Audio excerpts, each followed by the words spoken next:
The honourable member for Calgary Centre. Mr. Speaker, this Prime Minister has lost control of spending and his cabinet. Former advisor to two Prime Ministers, Robert Asselin, has said the rising debt burden limits Canada's ability to act during future economic slowdowns and unforeseen circumstances. The Minister of Finance set a fiscal guardrail of a $40.1 billion deficit in her last budget that looks drastically off the rails. This isn't just a number. It's a glaring sign of systemic overspending and poor fiscal planning. The Liberals' choice now is clear. Will they heed their former advisor or drive Canada's deficit off a cliff? The Honourable Minister for Innovation. Mr. Speaker, this member is so frail that he forgot that Canada, actually, Mr. Speaker, is the land of opportunity and possibilities. You don't need to ask me, Mr. Speaker. Talk to CEOs who have invested in this country, Mr. Speaker. Just in 2023, we landed the largest investment in Dow's history in Fort Saskatchewan, Alberta, Mr. Speaker. I think the Conservatives should all rejoice. It's Christmas, Mr. Speaker. I hope they're going to put that in their Christmas card to their constituent to thank this Liberal government for bringing jobs in Alberta. The honourable member for Calgary Centre. That's the minister that's never seen a cheque he didn't want to sign of Canadian taxpayer dollars. You can't.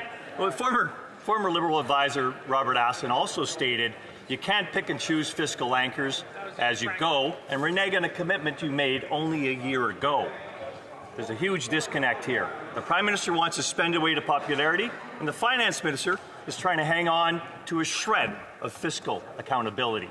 Liberals are famous for taking no lessons, but this one's an obvious choice. How far past the guardrails is the Prime Minister pushing the Finance Minister's credibility? The Honourable Minister for Innovation. Order, please. The Honourable Minister for Innovation.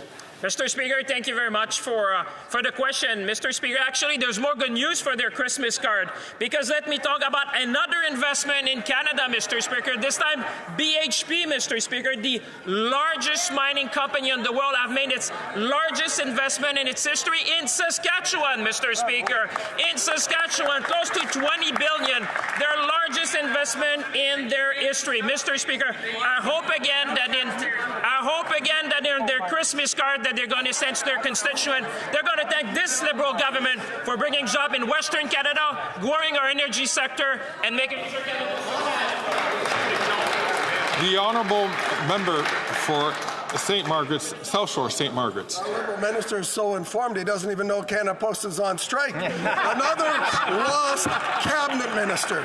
More leaking Liberals are speaking out about the economic disaster of this Prime Minister who's decided to crash through his $40 billion deficit guardrail promise, an obscene number in its own. And the Liberal MP for St. John said that Liberals need to show fiscal restraint, like that's going to happen. Crashing through his promised $40 billion deficit will increase the cost of food.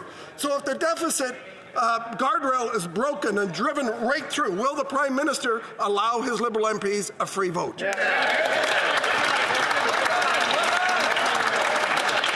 L'honorable ministre des Pêches et Océans et de la Garde côtière. The Honourable Minister of Fisheries and Oceans. Mr. Speaker, we have already answered this question. What I want to know from my colleague across the way, who is from the Atlantic region, what I want to know is how they could vote against investments in small vessel ports. How could they vote against investments in the Coast Guard? How could they vote against, in the supplementary estimates, how could they vote against investing in fuel for the Coast Guard so that they could help save our fishers when they're experiencing problems offshore? It's a crying shame.